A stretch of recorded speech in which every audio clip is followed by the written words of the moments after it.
I call this meeting to order. Welcome to meeting number 30 of the Standing Committee on Canadian Heritage. Before we begin, I'd ask all in-person participants to read the guidelines written on updated cards in front of you on the table. They are measures in place to help prevent feedback incidents, protect the health and safety of all participants, especially our interpreters. You'll notice there's a QR code on the card and it links to a short awareness video if you need that. Pursuant to the routine motion adopted by the committee, I can confirm that the witnesses have completed the required connection tests in advance of this meeting. Please wait until I recognize you by name before you speak. All comments should be addressed through the chair. Pursuant to Standing Order 1082 and the motion adopted by the committee on Monday, September 22nd, 2025, the committee is meeting to study the state of the journalism and media sectors. And we have a full panel with us today as an individual. Murray Wood, Vice President, News Talk Programming, Ralco Radio, is with us by video conference. Welcome, sir. Canadian Journalism Collective, Sarah Spring, is in here with us in the room today. I understand, Ms. Spring, you have to leave at 12:30. Just advising members, if you have questions for this witness, you might want to get them in earlier rather than later. Hebdo-Québec est ici avec nous aujourd'hui aussi. It's here with us today as well. We have Benoît Chartier and Sylvain Poisson. Hello. Good morning. By video conference, I see. Media Inc., Robert Ranger and Sébastien Côté sont avec nous aussi dans la... They're here with us in the room. Welcome. And Télé Inter-Rive Limited, Cindy Simard and Pierre Harvey, they're here with us in the room. You all have 5 minutes. Oh, I see there is a point of order, Mr. Champoux. Madam Chair, before the witnesses speak, I would like to clarify a point concerning upcoming invitations. I think the minister has been confirmed for this study. Could our clerk confirm that for May 5th? But we also have another invitation to send to the minister for the estimates. And so we have until May 31st. So have we agreed on a date to propose to the minister so the clerk can send the invitation so we can respect the timeline? Because the standing order says we would need to have the minister before May 31st, and we will be running out of dates because in May there's a 2-week break. So I'd like to address that quickly before we begin the meeting so we're not rushed at the end. It's not really a break, Martin. A break from you. I'll give the floor to the clerk. Do you have something to add? Well, does everybody agree to invite the minister for the estimates? For the main estimates? Okay. En fait, oui, effectivement, il y a deux dates. Yes, there are 2 dates, May 26th or 28th, to respect the timeline. Should we leave both options there, and it could be up to the minister, of course? That's good? Okay, thank you. Great. 5 minutes for an opening statement. That includes the whole organization. So if there's more than one person representing the organization, you have a collective 5 minutes.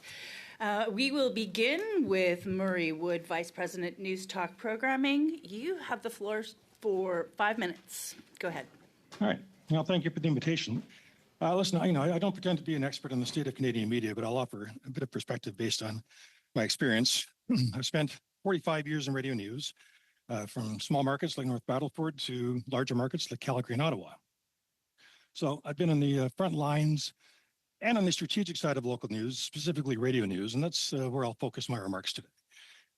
The decline of radio news in Canada is pretty well documented, I think. Across the country, entire news talk newsrooms have been laid off. Some stations have gone dark, turning their licenses back in, and hundreds, really thousands of journalists have been laid off. In Saskatchewan, the 2 main newspapers have cut the number of days that they publish, and where they used to employ hundreds, it's now a handful. There is no longer a live local TV newscast on weekends that originates in Saskatchewan. My stations, CKOM and CGME, are live and local 7 days a week, 365 days a year. If something happens on a Sunday afternoon, we have live newscasts with reporters to cover the story. No one else in our province does that. We do over 200 newscasts a week in each market. So clearly there can be a business model, but it requires ownership that recognizes the revenue case for being a source of local information at a time when people are deluged with news from around the globe. And this is important, I would say it requires ownership that views providing that local information as a responsibility to the community we serve.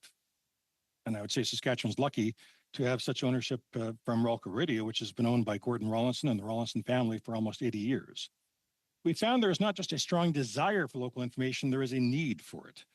When the Humboldt Broncos bus tragedy occurred, we did 30 hours of live programming that we hadn't planned to do at 5 o'clock on a Friday afternoon.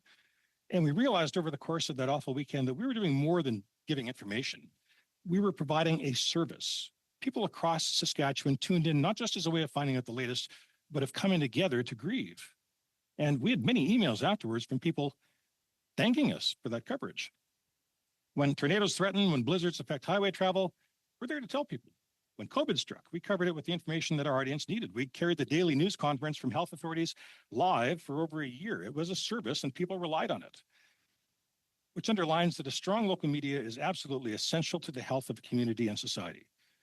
By doing these things and by covering the day's news, we provide value to our communities. We're relevant in a way that social media sites that don't generate content can never match. Trust and credibility is a serious issue online.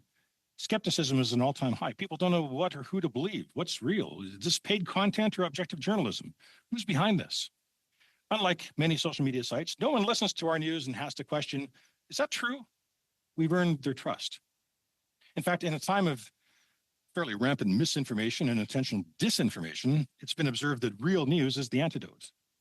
But it doesn't come easily. Real news requires people, professional journalists who do the hard work day in and day out. So a couple of suggestions that I would urge to this committee. One, find ways to encourage investment in local independent journalism. Real news ensures better, more informed decisions, which is especially important in our knowledge economy.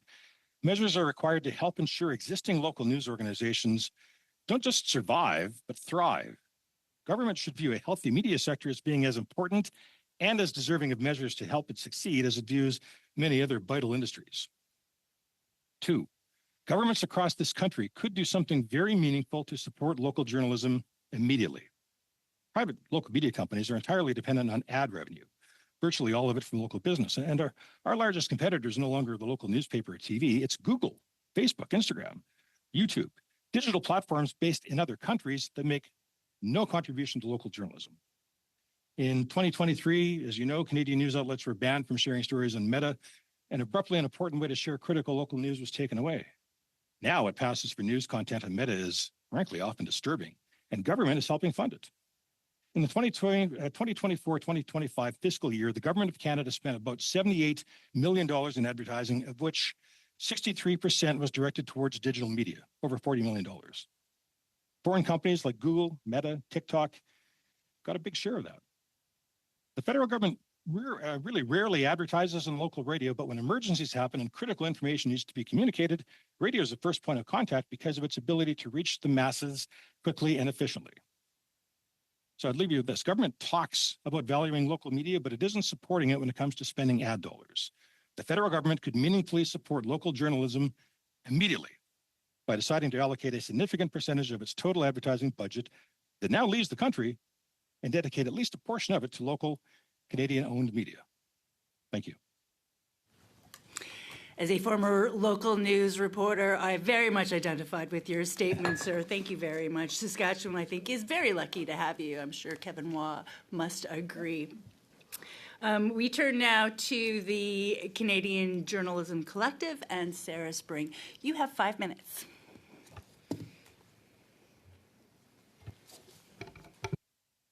Thank you for inviting me to speak with you today. It's a pleasure to have the opportunity to share some of our work with the committee. So my name is Sarah Spring. I'm the Executive Director of the Canadian Journalism Collective. Merci de m'avoir invité à parler avec vous. Thank you for inviting me to speak to you today. It is a pleasure to have this opportunity to share some of our work with you in support of the Canadian and Indigenous journalism community. Force in 2023. In October 2024, the CRTC granted Google a 5-year exemption on the basis of an agreement Google reached with the CJC that commits $100 million annually to eligible Canadian and Indigenous news businesses. The CJC is the independent collective created to receive and distribute these funds on behalf of news businesses across the country. We are governed by a board of directors elected by our membership. That board is structured to represent every sector of the Canadian news industry, large and small publishers, television and radio broadcasters, startups and not-for-profits, French language and official language minority papers and radio stations, Indigenous publishers and broadcasters, Black and racialized news outlets, and community and campus radio. The diversity of our governance model is a deliberate reflection of the diversity of Canadian journalism. In terms of our program administration, news businesses apply to us for funding each year. We assess eligibility against criteria set out in the Act, covering several categories of publishers and broadcasters. Applicant newsroom hours are independently verified to confirm the number of employees, our metric for payment, and we distribute their funds accordingly. We provide funding to the most widely read newspapers in the country and to the largest broadcasters, and to many smaller news outlets as well. In fact, most of the recipients are local news outlets with only a couple of employees, small local papers, community radio stations, local television, and independent broadcasters. And across the country, news producers, large and small, have been telling us just how vital these funds have been. In a fall 2025 survey about the impacts of the first $100 million of disbursements, a majority of respondents said the money they received helped them maintain operations, but not yet to expand them. And a few months after that first survey, we held consultations with news producers across the country. During these conversations, we heard some success stories that point to the Online News Act funding starting to have some significant impacts. I would like to read a few statements from some weekly newspapers. We have been able to increase the wages of our staff to a more realistic number, allowing us to retain a key employee rather than experience the churn we've had for the last number of years. And another paper said, quite simply, it has allowed our publication to continue publishing a daily newspaper in a minority market where we are the sole source of daily news in English. An Indigenous radio station shared that the funding allowed us to hire an Indigenous journalist on a part-time basis.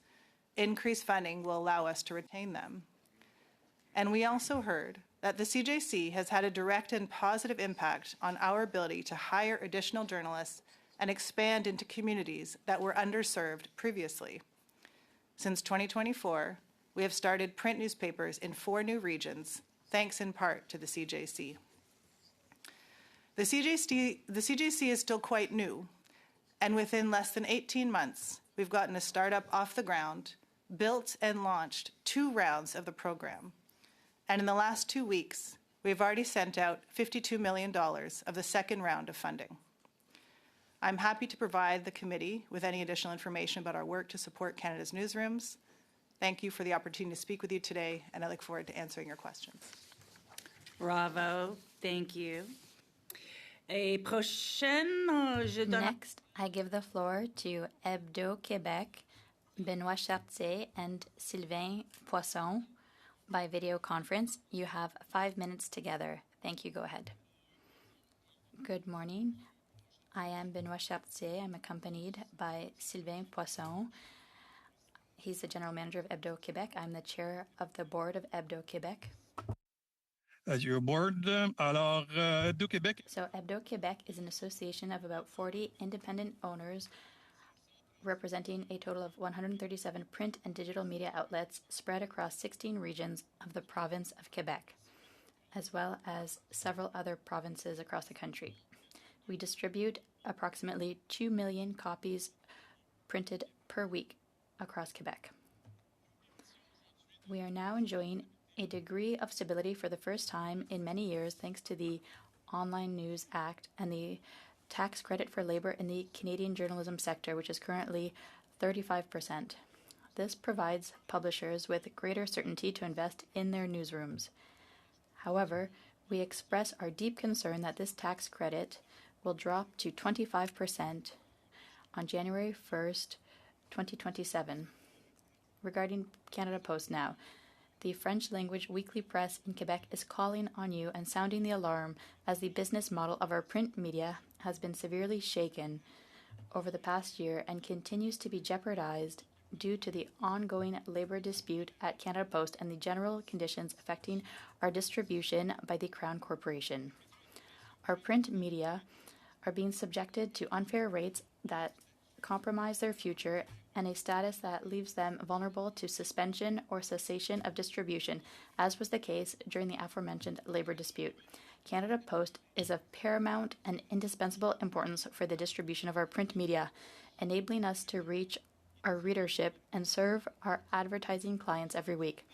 Its utility is undeniable, and we have no other private distribution network as exists elsewhere across the rest of Canada. Not to mention it by name, but there's the Post Media Distribution Network.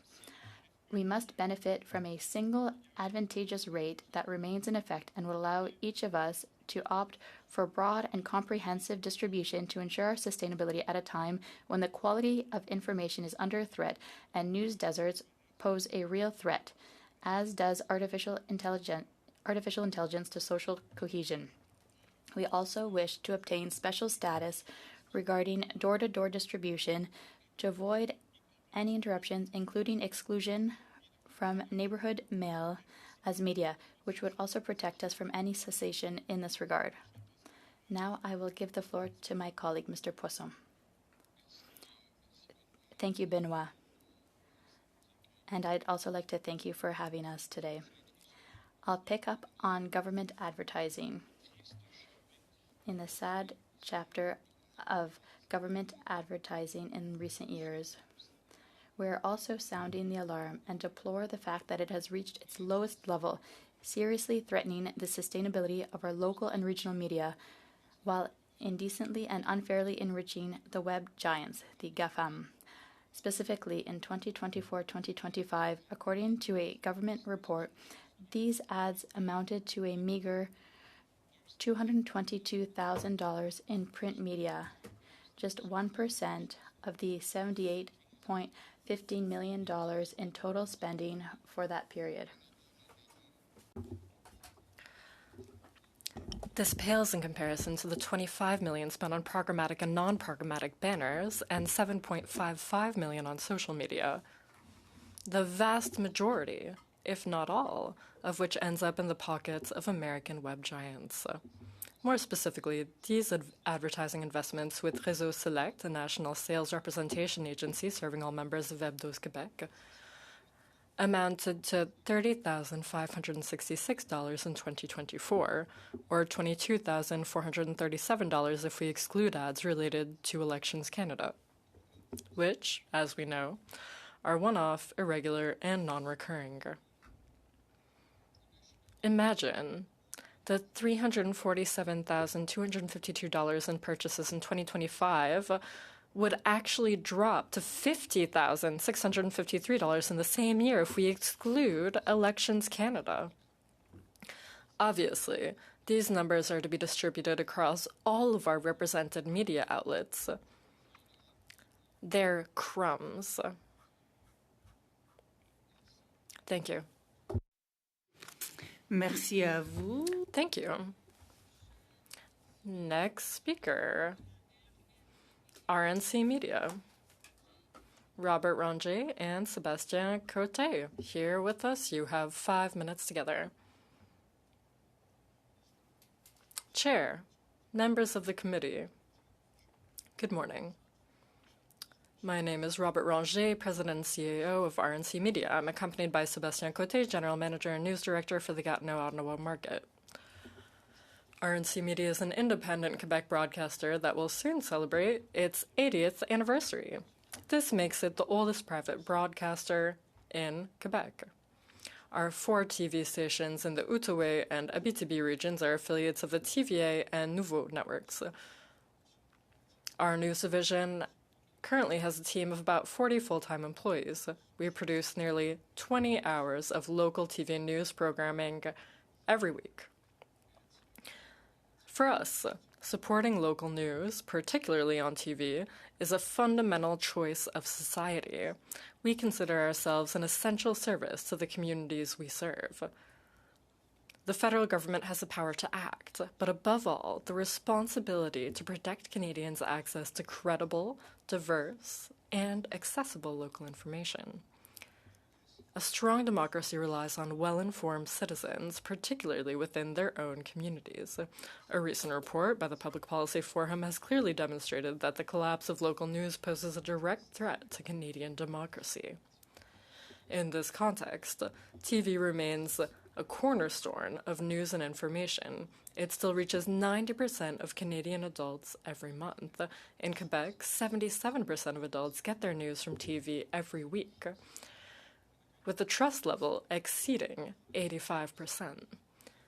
With the advent of AI and the proliferation of misinformation on social media, this trust in TV news becomes even more important. The modernization of the Broadcasting Act was intended to provide concrete support for local news by integrating digital platforms into the Canadian system. However, the situation has deteriorated. The planned contributions to the Fund for Independent Local News, FNLI, have still not materialized due to the digital giant's endless appeals before the federal court. Meanwhile, stations are closing, newsrooms are disappearing, and jobs losses are going up. The decision to include chorus stations in the FNLI without the necessary funding in place has had a major impact. For us and other independent stations, that represents a loss of more than half of our revenue this year, and more than 60% next year. These losses create unsustainable structural deficits. Since the FNLI's creation in 2017, this fund has allowed us to double our production minutes, add a live midday newscast, and maintain active newsrooms in our regions. Without the INLF, our stations would simply no longer be in operation today. The current redistribution of the INLF also penalizes Francophone broadcasters. The share of funding for French-language programming has dropped from over 24% originally to just 12%, yet Francophone stations account for more than 23% of eligible stations. In several federal cultural programs, the minimum threshold for Francophone funding is 30%. This principle should also apply to our stations. Today, our stations are facing a critical financial situation. Urgent action is needed. We therefore respectfully request to urge the Government of Canada to provide monthly compensation of $1.5 million to stations receiving funding from the Independent Local News Fund, as requested by the Canadian Association of Broadcasters. Such an amount would allow the fund's original recipients to return to the same level of revenue they had prior to Chorus's eligibility. Remember, Heritage Canada quickly established assistance under the name Emergency Fund during the pandemic. Extend eligibility for the Canadian Journalism Workforce Tax Credit to broadcasting license holders, and make it applicable to salaries paid to employees working on the production and presentation of news broadcasts. And enact legislation to allocate government advertising spending, setting a maximum threshold of 50% of budgets for digital platforms. Without rapid transitional measures, other independent stations will be forced to cease operations in the short term, creating new media deserts and leaving the field open to foreign algorithms. You have the opportunity today to take action to protect the plurality of voices, a fundamental principle enshrined in the Broadcasting Act. Thank you. We will be happy to take your questions. Thank you very much. And next, also here with us, Tele-interviews Cindy Simard and her colleague, 5 minutes. Chair, members of the committee,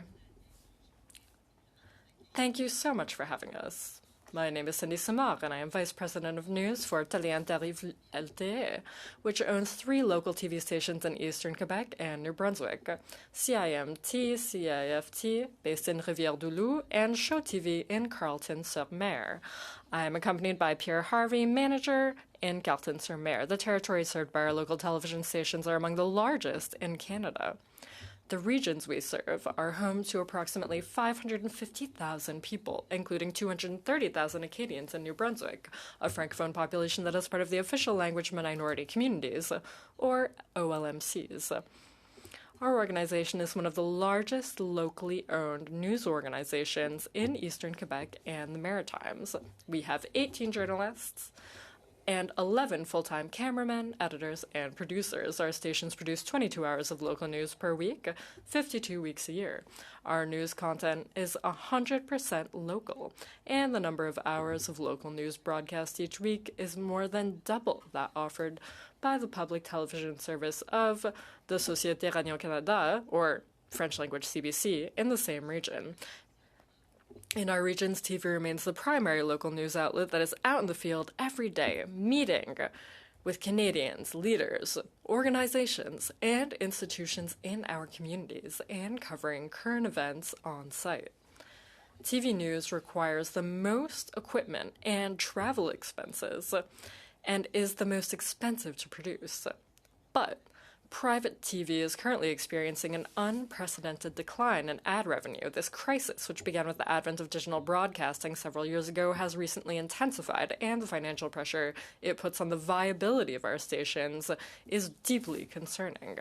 Independent TV stations thus need alternative revenue sources. Without the financial support of the Fund for Independent Local News, the Fund, which represents our station's largest source of revenue outside of advertising, we simply would not be in business.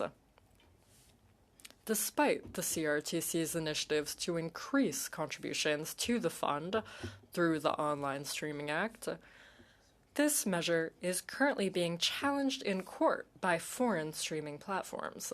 The additional funding that was supposed to be provided to independent TV stations has not yet materialized. Furthermore, the inclusion of chorus stations, which are now eligible to receive funding, has resulted in the fund payments to our stations being reduced by half since May 2025.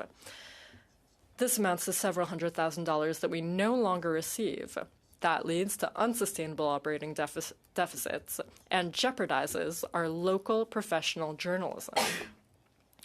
Remember, 3 small TV stations closed in Alberta last year, some after 70 years on the air. These heartbreaking decisions were made by their owners due to financial difficulties and a lack of economic, regulatory, and government prospects. Should we accept that a population of 40 million Canadians might one day be left with just one single source of TV news, the public broadcaster? Or would we rather let the media landscape be filled with unverified or malicious content widely circulated on social media platforms operated by foreign companies? This is why we respectfully ask our elected officials to urge the Government of Canada to provide monthly compensation in the form of a repayable loan of $1.5 million a month to stations receiving the fund's funding, as requested by the Canadian Association of Broadcasters, which would prevent further closures of private TV stations should the Online Streaming Act be repealed. The federal government should implement replacement programs that provide permanent financial support commensurate with the amounts estimated by the CRTC. Finally, following the example of the Quebec government, the Canadian government should grant broadcasters a refundable tax credit on the salaries of our newsroom staff. In conclusion, Canadian private TV stations are not just broadcasters. They are essential pillars of our cultural and democratic ecosystem. They shape our collective imagination, amplify our voices, and reflect the values that define Canada. In an era of content globalization, they serve as a true bulwark for the preservation of our identity. As such, their protection and support should not be secondary, but rather they should be at the heart of the Canadian government's strategic priorities. This will ensure the vitality, cultural sovereignty, and cohesion of our society. Thank you for your attention. We're happy to answer your questions. Merci à vous. Thank you very much. Now, question. questions, starting with Mr. Généreux, 6 minutes. Thank you, Chair. Thank you to the witnesses, especially Mr. Harvey from my riding. Madam Springs, I saw you were taking notes. When Mr. Harvey said, "Can we imagine a day when there would only be CBC and other media could simply disappear if they're not adequately supported?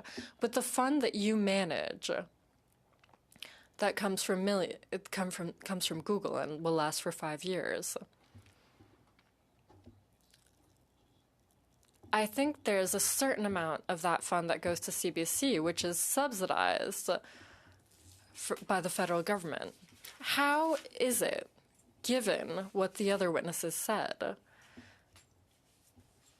how is it possible that a state-subsidized enterprise is receiving money from your fund?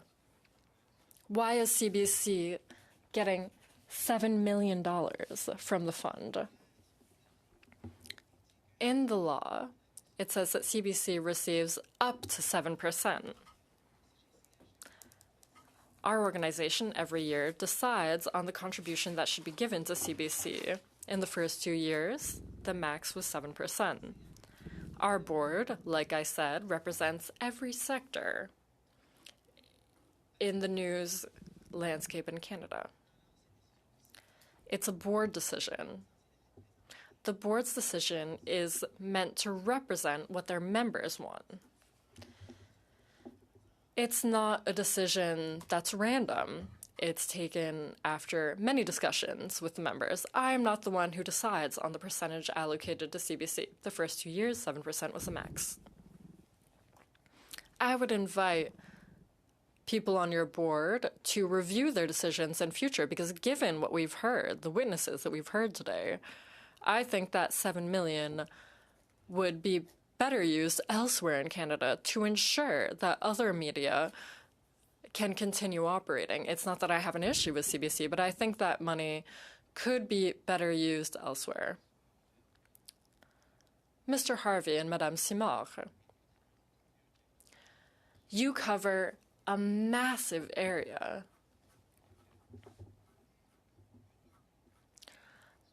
The government measures taken on your behalf, well, remember this. We want to study media equity. Do you think that all the government measures taken up till now are equitable among all media, be it TV, radio, etc.? I can start. Maybe my colleague can add on after. We think there should be a multiplicity of media in Canada. Do we think it's equitable? No, we do not. The government's measures, well, for radio and TV media, well, we don't have access to much.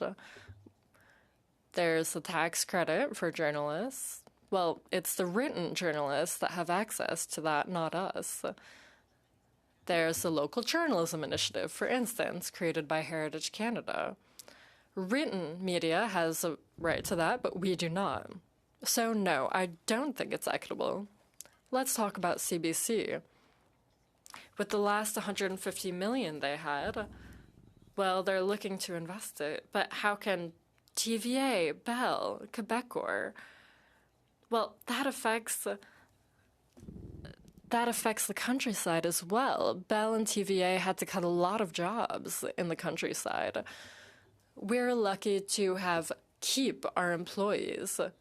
Luckily, we haven't yet had to do any layoffs, but it might be coming. We don't think it's fair that with CBC's funding, CBC created 29 jobs for journalists in the last year in francophone markets, including in Quebec.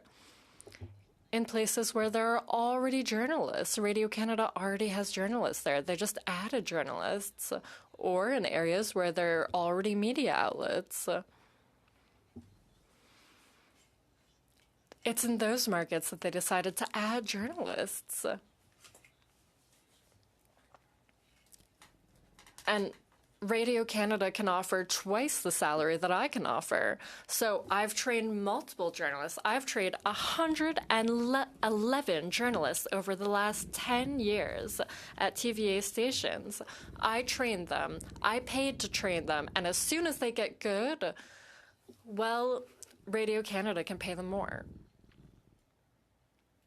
We've known each other for quite a while. Do you have an idea to share with us that, for instance, for training, is there anything like a tax credit that we can do to help you? For instance, from the Google funds? Absolutely, and we put that in our brief. We have a whole list of simple ways that the government can help us. How the government can help the smaller players. It's our only revenue source. And now I'll let my colleague enumerate the list of suggestions. Given the context, we have a lot of young journalists straight out of school, and they learn. So it's really expensive to train them. In the industry at the time, being a journalist isn't really operational. Often it's young journalists with no contacts. It takes at least a year, ideally 2 years, before they're fully operational in their work. So our stations make the effort to train those young journalists. This is something we'd like to add on top of our brief. We'd like a credit for training journalists. That could help us train new journalists. Moreover, with the few numbers of journalists that try and apply to our jobs, there aren't a lot of young people that want to be journalists these days. With everything they're hearing, yes, we tell young people, yes, many young people are told not to go into that. And now over to Mr. Assoud. You have 6 minutes. Sharon, thank you all for being with us today. Je sais pas si vous avez eu le temps de... I don't know if you've had time to complete your answer. Would you like the time to finish answering that question? It's an important one. That's kind of you. Maybe I'll be quicker than Pierre. I'll give you a list of things that you could do that are very simple. Pierre was talking about journalists in the regions. Once they're out of school and they come work in somewhere like Gaspé, I've had a job posting for 6 months in Gaspé, but nobody has applied. But that somebody who comes could get a bonus from the government for going to work in the regions. We're investing $700,000 soon for production equipment to improve the news programming because our equipment is very old. The last we bought was 2011. So the cost of equipment is the same for me as for the big stations. Before there was a tax credit for 40% for the purchase of production equipment. We could bring that tax credit back. That would be a very good idea. And the criteria could be broadened for the local journalism initiative. The criteria could include small independents in radio and TV, and there could be financial assistance for our digital transition because written media has received money to create apps and websites. We pay for it ourselves. We've created a website, but we're not able to spend $100,000 to create an app. And to conclude, it could be a tax credit for companies that buy local advertising. For a company that advertises in media rather than on social media, there could be a tax credit. That's a list of ideas I could submit in writing. There are some great ones in there. That would be great. Thank you very much. First set of questions your way. I'm actually going to latch onto something that Mr. Généreux spoke to very, very quickly. You've previously described the model as equitable and fair, which empowers a broad range of voices. I'd like to give you the opportunity to expand on that model and to speak to how you ensure that smaller, local, and regional outlets are not overshadowed by larger incumbents like the CBC when this funding is distributed. Yeah, thank you for your question. Essentially, the way we ensure equitable distribution is we land on a dollar amount for broadcasters and for publishers. So the metric in year one was $3.55 per broadcaster hour, $7.89 for publisher hour. And that was based on how many eligible applicants there were, how many eligible hours they had. You end up with a pool, and then you divide it equally. So yes, smaller news businesses are going to get a smaller amount, larger news businesses will get a larger amount, but the dollar amount is the same for everybody. And these are news businesses that I know because I'm communicating with them all the time. They don't feel that this was money that they would have access to if this program wasn't in place. Excellent, thank you. And do you believe the model strengthens journalism capacity, or does it slow down, or slow down the decline, rather? I think that's often a criticism that's highlighted, and I really want to get at that. I think that, what we hear loud and clear is that this money is really fundamental to these news businesses being able to carry out their mandate and serve their communities. We hear that if they were not there, it would be absolutely disastrous to these news businesses. We also hear that there isn't a lot of resources to do the transformation that the other panelists spoke about in order to transform your business models, transform to a digital structure, think about how to become more competitive, compete against social media for eyeballs in your community. This is work that people are telling us takes time. And at the moment, they're still just using this funding in order to stabilize. But I think it'll be really interesting, and we're going to continue to track and to consult with applicants and with recipients. Are they growing their newsrooms? Are they able to use this funding to transform? The Google exemption is a 5-year exemption. So we have the opportunity to, access information upon submission about the sector. This is the first time that we've had broadcasters and publishers within the same collective receiving the same funds. So we're sitting on a lot of data that I think will be really helpful to help the news industry understand how it is collectively transforming and meeting the moment. My final question for you, and I have a tremendous amount of respect for the work that you do. Do you fear, though, that tying the financial sustainability of journalism to platform-derived revenue might risk entrenching dependence on the very actors that have so vastly shifted the market in the first place? I don't think that I would say that we're tying the financial stability or future of the news sector to large platforms. I think that what we're administering is an attempt to try to sort of recalibrate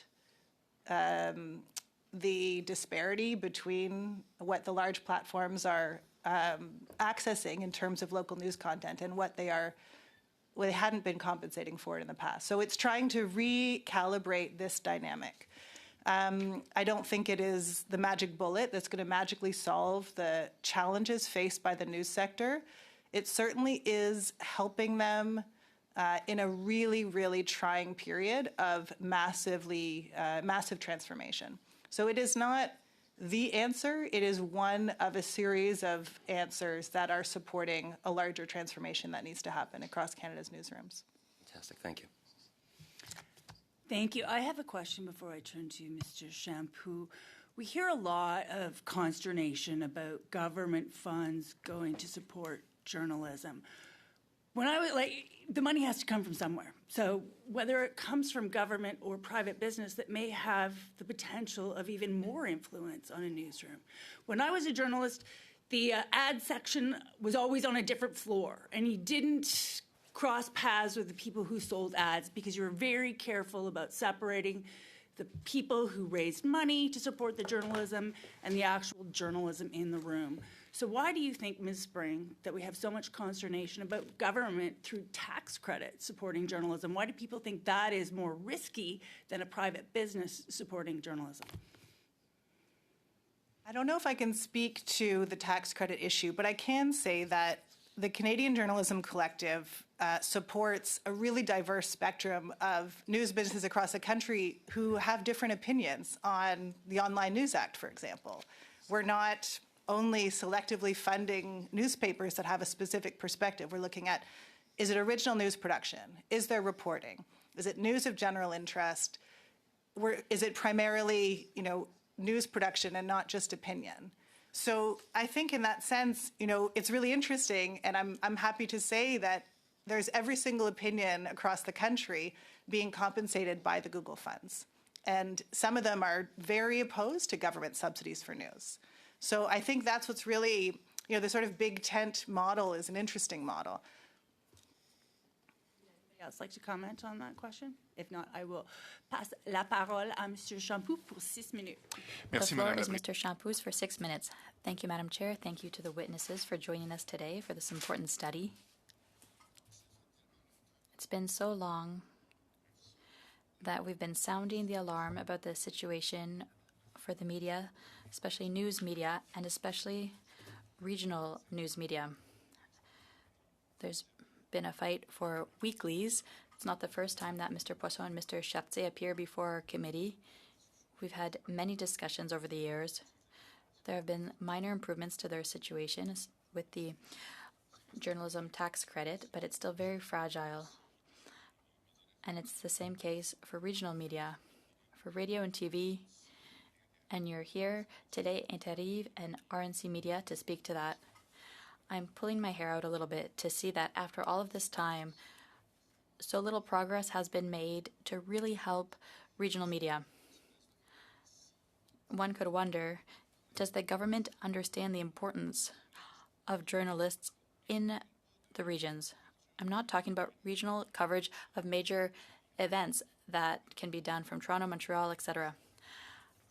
I'm talking about being on the ground and covering municipal councils, what's happening in our communities, what big city journalists certainly can't do. Only the journalists from our weeklies and our TV stations and our radio stations can do. I think, Mr. Ranger, you talked about it being urgent to act. I'm so tired of hearing that expression because it's been said, it's been repeated, and nothing happens, ever. In 2020, in January 2020, there was the report from Miziel on the future of our broadcasting system, and it was called Time to Act, and the subtitle was about the urgency of taking action, and now it's almost too late. Support arrives, but it's too little, too late, often not well organized, and you're still there with the hope, once again, to save regional media, and I congratulate you for that, because sometimes I wonder where you find the strength to keep fighting when the machine doesn't really listen to you. There are solutions. Madame Simard, I thought that was refreshing to hear you. You had a list of ideas. It's true, and I'll ask you to send that to the committee, to send those ideas. You need to keep the fight alive. And there are solutions you've proposed. The labor tax credit, which should be broadened, should have been broadened long ago to TV and radio newsrooms. The ILNF, Independent Local News Fund, no one opposes core stations being admissible to it, eligible for it rather, but to think that it would be contributed to by the web giants, it was a bit naive. The CRTC should have planned measures to compensate until those regulations were in place with the courts, because the web giants have been fighting it. So you're suggesting solutions. Are you sometimes discouraged to see that reasonable solutions that you propose receive very little attention? Mr. Ranger, I'll start with you. We have a passion for our work. For 80 years, our main product has been local news, local programming. We're 100% local. You have to be a little crazy recently to continue doing that. Whenever we make a little bit of progress, something else happens. So it's one step forward, two steps backwards. You've seen national revenue go down. Google, well, it's a help, but it doesn't make up for the shortfall compared to what goes to social media. So we make a little bit of progress and then we go backwards. For 10 years, we've been cutting and streamlining in Abitibi and Gatineau. TVA does it all at once, did it recently. We've been doing it over 10 years. We're increasing efficiency. A journalist today does practically all of the steps of production and posts the work. We have 20 journalists in the regions. That's not nothing. But costs are going up, subsidies are going down. And if I may answer the question on the independence vis-a-vis subsidies, Madam Chair said that there was the ad section there and the news there. There's no connection between the two. We've reported on our biggest client in Gatineau, who I won't name, and it's happened in Abitibi on the orange smelter, where there was a real debate about it. And we reported on that because that's our duty. So if we receive a tax credit or a subsidy from the ILNF, we just want to do more work. I just have a little bit of time left. I'd like to know, sometimes we need to use harsh terms, but there are stations that are at risk of closing. You're keeping them open practically with dental floss. So in your regions, you live there, you act there, what would be the consequences of local media disappearing from one of your regions? Well, I think we mentioned this in our brief. Without the ILNF, we just wouldn't be profitable anymore. We would have a deficit. And if nothing happens quickly, how long would it take to see the consequences of inaction? Well, I think it'll be faster than we think. And once we're gone, it'll be impossible to come back. It'll be impossible to backtrack. It won't ever come back because the costs, for example, and Rabat might say even more, but $4 million a year to have that news service for a small station like us, $4 million to have that news service. We have satellite offices. Rabat also with RNC. That's $150,000. We have one in Edmundston. It costs $150,000 to have a satellite office annually. And so that's where we'll be cutting in Val d'Or, where people will lose. That's where we would have to. So is it urgent to act? Would you say it's urgent to take action? Should we highlight that, bold it? Thank you. And just one last thing, excuse me, we are out of time for this question, maybe later. Mr. Waugh. Thank you.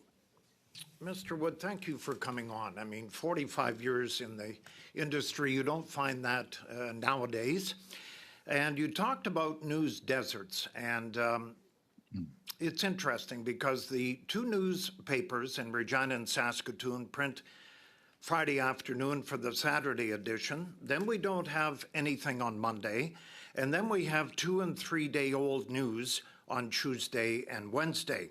As for the CBC, the corporation that gets $1.4 billion a year, they shut down at 6:30 on Friday. We don't hear from them again, TV-wise, until Monday. You talked about the Humboldt Broncos. You talked about snowstorms. Where is the media going today? And you did mention a little bit of this, but the urgency when there is wildfires, there is weather conditions, there is bus accidents, and we have no local news in my province now, actually from 3 o'clock Friday, newspaper-wise, 7 o'clock Friday night television-wise. You are the only industry that's alive right now in a province of 1.2 million. I want you to comment on that. Yeah, it is disturbing, Mr. Waugh. Thank you for the question.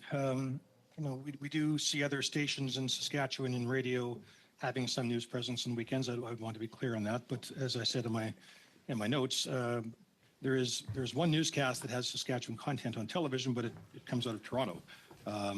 So this is a real thing. I mean, in Saskatchewan, as in many parts of Canada, the weather can come up quickly and can be quite severe. People need this information. And while social media is available to people to share some information on, radio is instantaneous. It's particularly if you're traveling and you're in your car, people are needing to know that as it's happening. And we take pride and we view it as a responsibility, as I said, to be there for people 7 days a week and 365 days a year. On Christmas Day, a lot of people are traveling, so we think it's important that we actually have somebody live on the air doing the news. I don't know that I would say that weekends are a revenue generator for us, but it's part of our responsibility to our province. We reach across the province. I didn't get into this in my presentation, but our two news talk stations, we have 7 stations in Saskatchewan, but our 2 news talk stations do reach almost border to border to border. We have 3 repeater transmitters in southern Saskatchewan to ensure the signal reaches all the way across, and our CKOM signal out of Saskatoon reaches well into the north. So when things are happening, when there is breaking news, when people need to know, they can turn to the radio, and we will be there. And that's an important commitment that we make, and it's one we have to work to live up to, but we feel that we do. Trust and credibility. That was interesting because I think the public has lost trust in local media, and the credibility issue certainly is wavering with the general public. Your thoughts on those 2 things?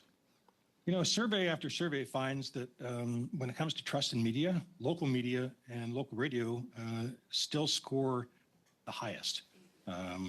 Again, in survey after survey, people, as I indicated, have trouble wondering these days what's real and what's paid for and what kind of trust. But the trust that they have in local media, thankfully, is still very strong, and it's because we are there. We do have people on the air coming out and giving that information as they need it. If they're wondering even just the forecast or what's that puff of smoke in the sky in Regina, we can tell you what it is. And so listeners know in Saskatchewan that if something significant is going on, the radio and our local news sites as well will provide them with the information and that they need.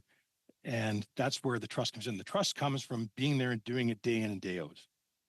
Okay, I'm going to move to Ms. Spring. I see no Western Canada representation on your board of directors. I see you get 2%, which is about $2 million to administrate this Google fund of $100 million. Why no Western representation? Nobody on from Saskatchewan, nobody on from Alberta, nobody on from BC. I'm concerned when I looked at your board of governors and saw a big vacuum. Thank you for the question. So the structure of our board of directors is by sector of the news industry. And so every member class and everyone who receives funding every year in good standing is a member. And so they can elect their director to the board. And we don't have regional representation. We have news sector representation. So it's up to the member class to vote someone in that represents their interest. So you're right to acknowledge that it doesn't so happen to have someone from those regions. But we do ensure that every part of the news sector, from not-for-profit news to community radio to small publishers, is represented. That's 5 minutes. Chair. Thank you, sir. Monsieur Tumba, vous avez la parole pour 5 minutes. Over to you, 5 minutes. Thank you. Thank you for being here. It's really important. It's important for the long-term viability of media and all across the country. Question for Ms. Spring. Multiple Quebec media have had tax measures that have helped them for local media. How does that influence the viability of media that you represent?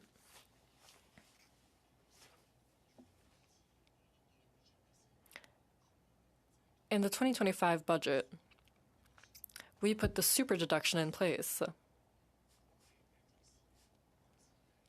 Can that also be considered to avoid governmental influence on the news? Because often when there's government funding, there can be aspersions on the neutrality of media. Our organization is not necessarily a lobbyist for our members. They have regional and national organizations that do the work of lobbying. notably my colleagues here today. Our mandate is really to distribute funds. So I can talk about the situation of some Quebec media outlets. As mentioned earlier, we fund media that are even critical of our fund. We see zero impact on the independence of news outlets. In our opinion, funding does not have an impact on their independence or their ability to do their reporting impartially.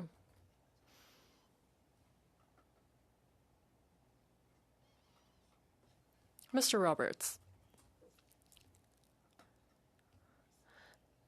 you've seen cuts for 10 years now. That seems very serious.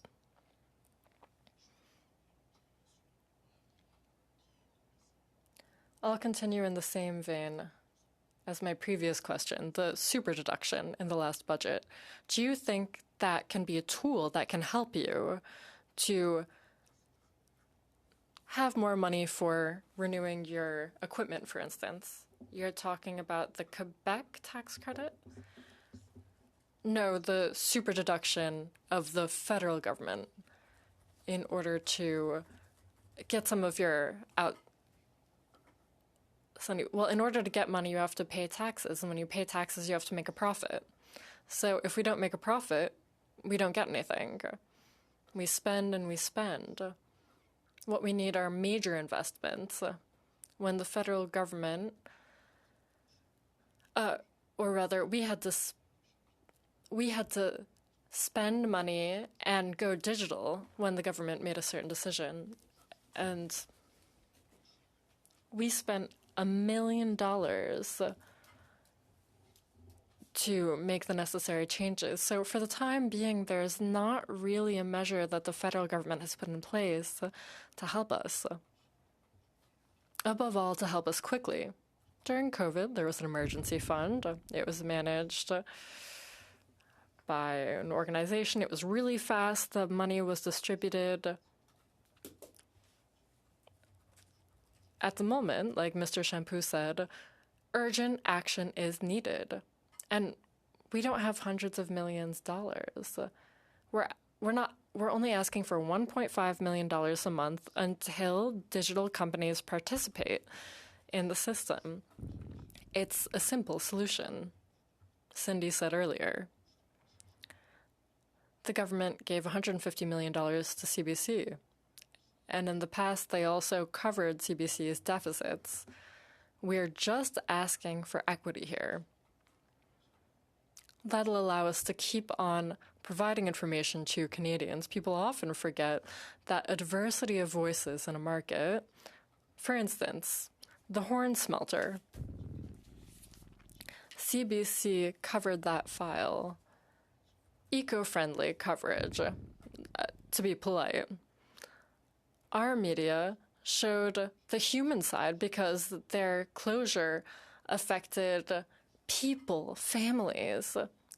Radio Canada just covered the environmental aspect of the file. We know it's quite complicated, but we sought out testimony from people who were affected, and people liked that coverage.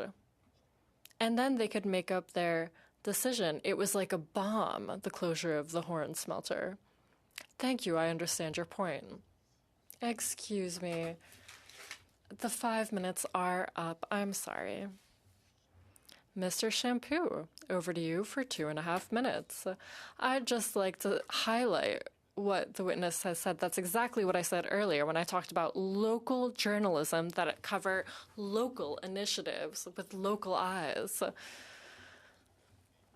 So it's important to have local coverage of local issues. That's an example of the importance of local media. Mr. Chartier and Mr. Poisson, I know that your organizations have a lot of challenges, especially even if they've had some help like the journalism labor tax credit. Earlier, you talked about the issue of distribution. That's a major barrier. I know a lot of weekly news outlets written outlets have a hard time reaching their readers. Is there a one-size-fits-all solution, or do you need more customized solutions according to the area? What suggestions do you have? What do you want us to do to help you? And your outlets are just as important as TV and radio.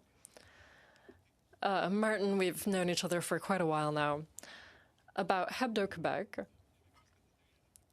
well, the Canada Post strike, well, there could be a solution. We could sit down with Canada Post. We could try and negotiate a special rate that would only apply to newspapers or journalism.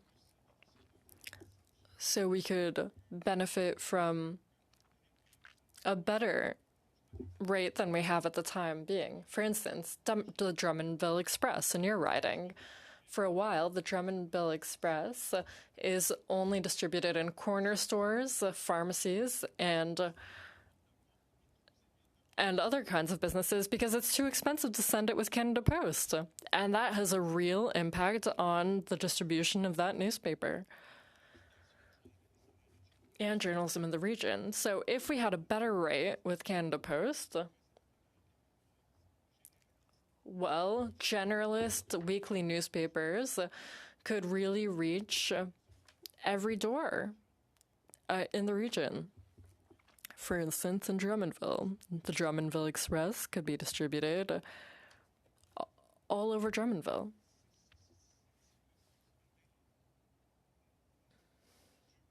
It's a major issue with weekly newspapers in Quebec. And that's not an issue elsewhere in Canada because there are private distribution networks there. In just a few seconds, Mr. Chartier, tell me, what importance for weekly newspapers is there for tax credits and the local journalism initiative, for instance? Are you going to continue to do your work in the rural areas? Could you continue to do your work without those networks? No. I've fought for 10 years. Oh, we fought together. Thank you very much, both of you. Thank you, Benoit. Oh, the world is a village. Mr. In the room, you now have the floor for 5 minutes. Thanks, Madam Chair. I know that, Ms. Spring, you only have till 12:30, so I'll ask you off the top. I was looking at your website. You say that the Canadian Journalism Collective is founded by a diverse steering committee of news publishers, broadcasters based in Canada, yet you don't have anybody from Western Canada. How is that even possible? Thank you for the question. I'll refer back to my previous answer. The way that the board is structured, it's a 19-person board. So there's 8 broadcaster seats and 8 publisher seats.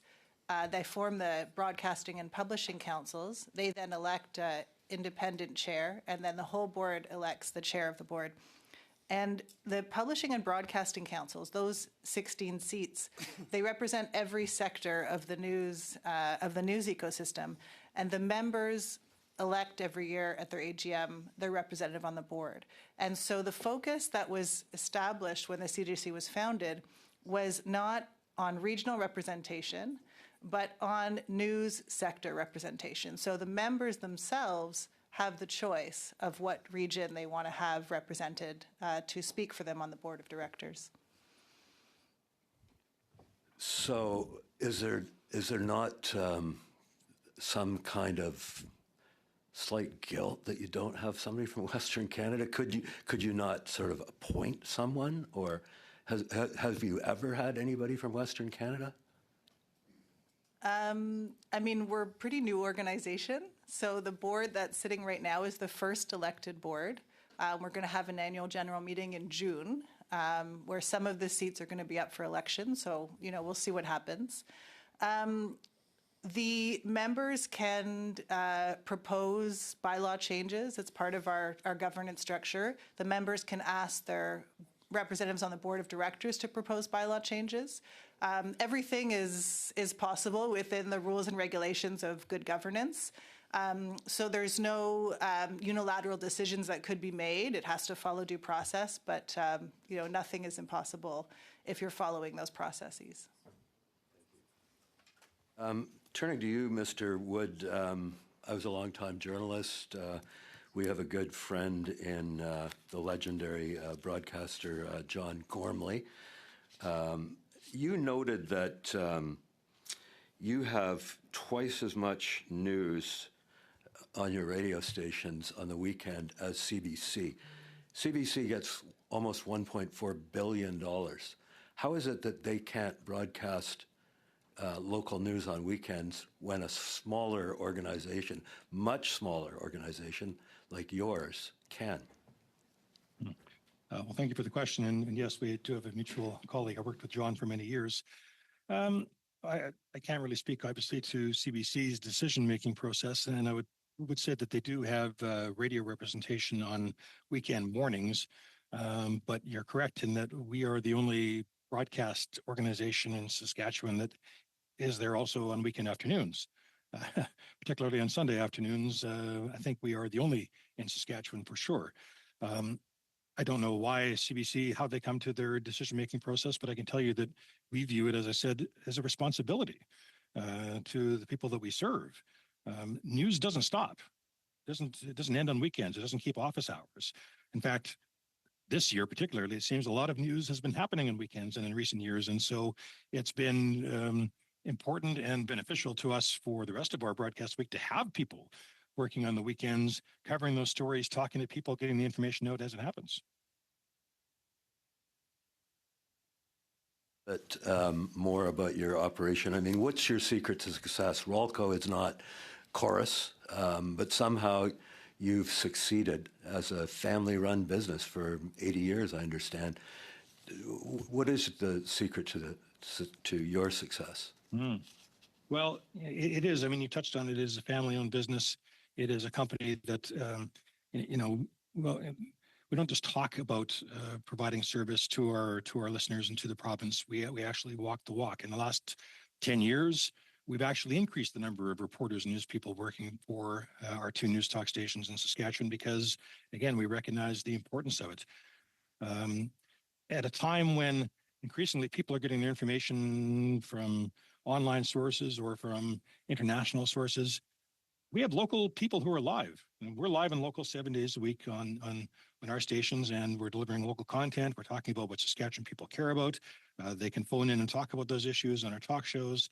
And listeners know that if something significant is going on, they can turn to both our news stations, but also our music stations and find out more about it. So we talk about reflecting values. We have people who live here. They focus on what people are caring about, and they really create a sense of day each day for Saskatchewan. So, if there's a secret to what Rolco's done, and I would say some other companies as well, it is, in fact, walking that walk and being there, providing that local service. And then I'd also say, going even further, that being involved in the community with substantial fundraising for charitable groups. And, our stations raise millions of dollars each year for good causes in Saskatchewan. These are things that are tangible and mean something and are seen as having value and giving back to the community. Thank you, Mr. Wood. I've really appreciated your testimony today. Would you tell me whether it would be valuable to your organization if CBC as a public broadcaster were compelled to share audio and video resources with other news stations across the country? That's a really interesting question.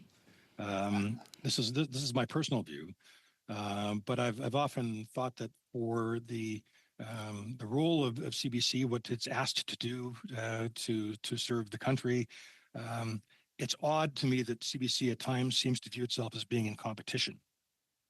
We even hear them in Saskatchewan talking about how they are doing in the ratings, which they don't sell commercials. I'm not sure why this is important to them. There are times, access to information is a challenge, and I will say in Canada particularly, Canadian press has backed away from providing as much audio as it has. And so there are times where it's a challenge to access certainly audio of a national feed. If the Prime Minister is doing something, we do workarounds, we find our way. But I think it's a fair issue to raise should CBC audio and content be accessible or at least some of it, and in some fashion? Thank you for that. I Sorry, will now. I just want to say, I just want to add, having said that, we would not need CBC's content, the stories that they work on. We do our own, but some of the access to feeds and so forth might be useful and of service. Because you're not on Parliament Hill, you don't have resources here. So if you could have access from a public broadcaster, that was kind of my point, and I appreciate your opinion. Yeah. Thank you. Ms. Royer, you now have the floor for 5 minutes. Yes, thank you. Thank you, Madame. Deep respect for everybody here in the room today giving testimony. This is such an important topic. It's really an imperative of our time. In my riding of Port Moody, Coquitlam, our local news shuttered their doors just ahead of the 2025 election, about a month before. And that created space for the, as Murray said, the deluge of free, and as Harvey said, unverified, and in some cases malicious content. It was really a feeding frenzy of all of that stuff ahead of the election. So here we are. In this time of news, where people are hungry for local, fact-based journalistic integrity, but the vacuum is being filled with everything else. What does journalistic integrity look like to you? And how can Canadians spot it? And I'd actually just really like to open the floor and hear from many of you, maybe beginning with Ms. Simard and Mr. Harvey, because you train journalists. So please, like to hear from you.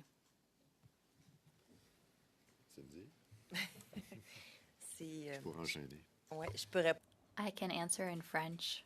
Okay. So it's a big question. It's an interesting one.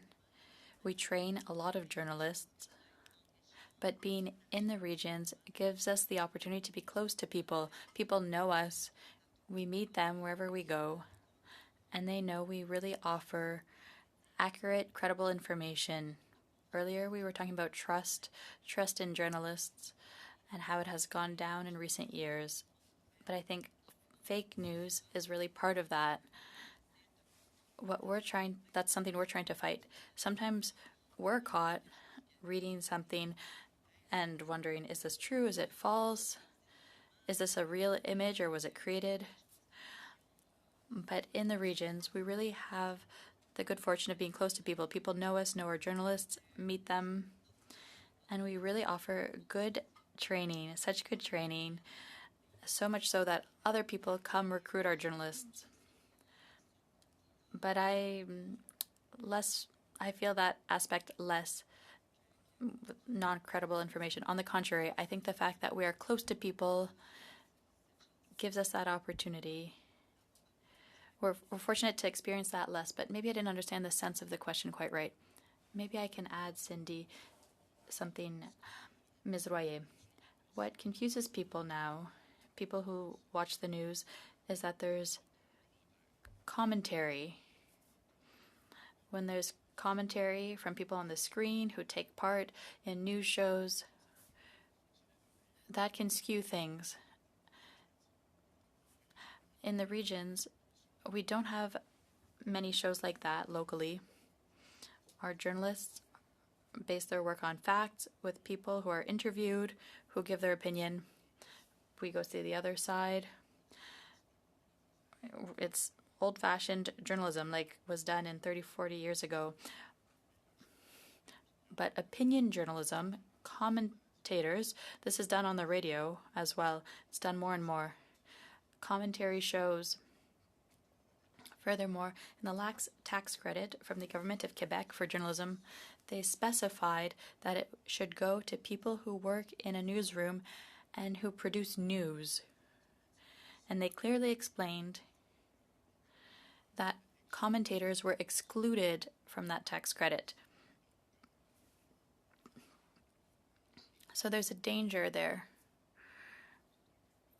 with government authorities regarding financial assistance that will be granted. Amazing. Thank you.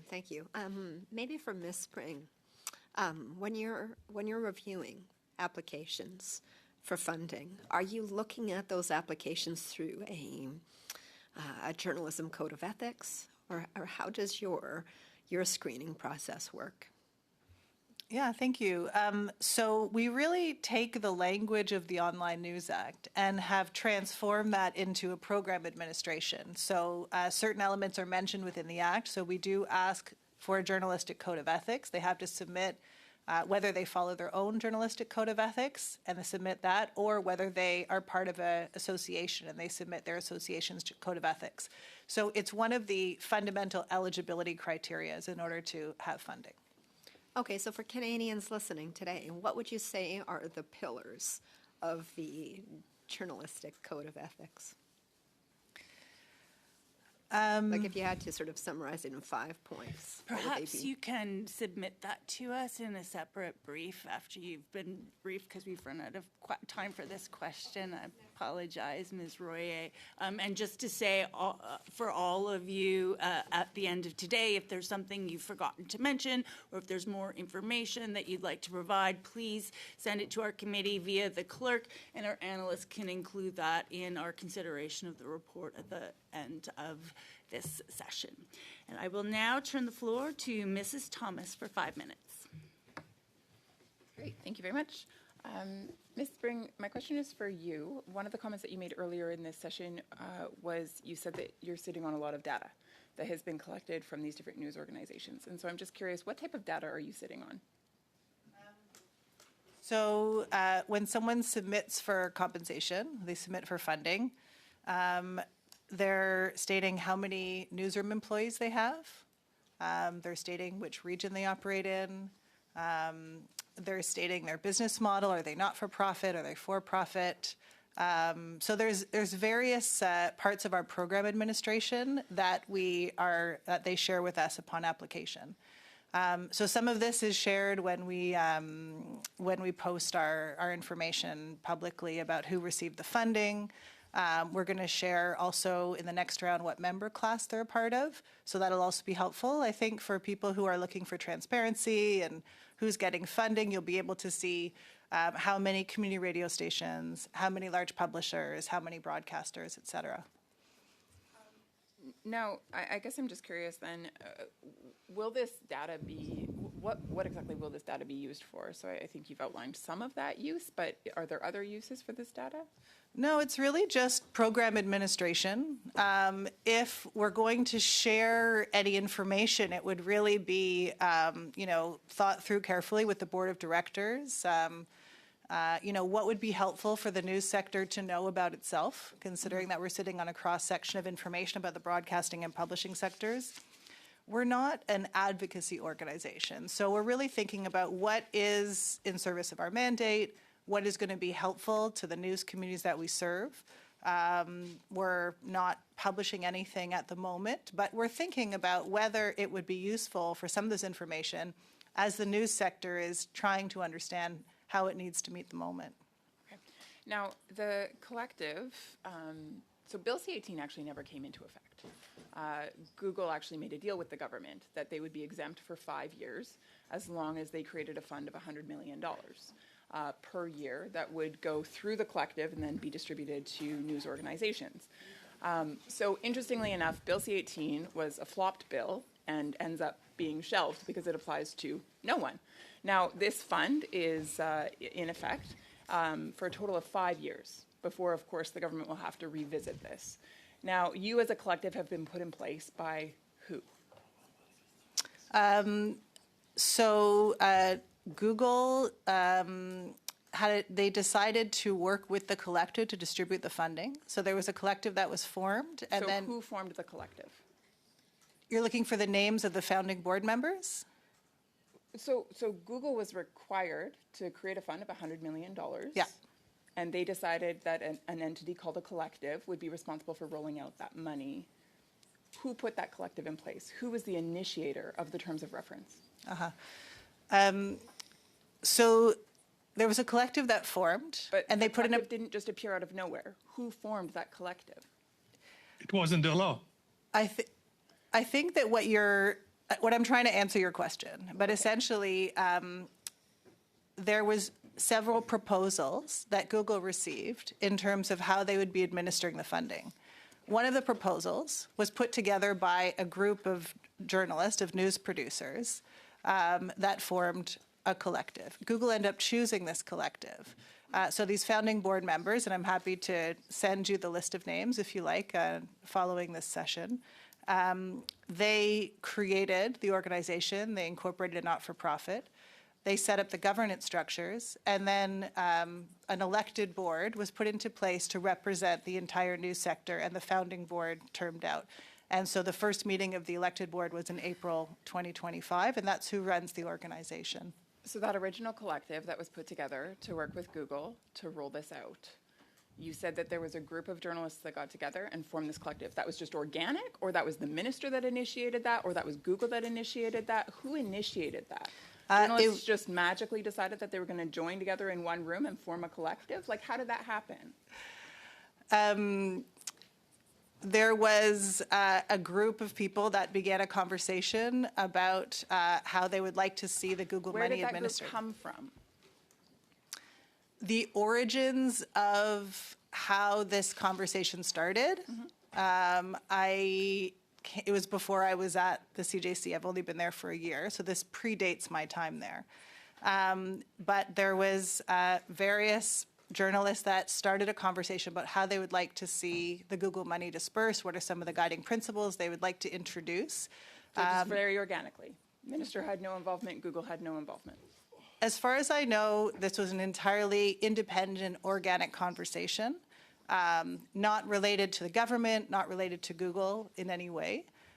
This was a conversation that started amongst publishers and broadcasters who wanted to ensure that when the Google money or the Meta money that didn't come through, when the funding went out, that it was adhering to certain principles of equity, of representation.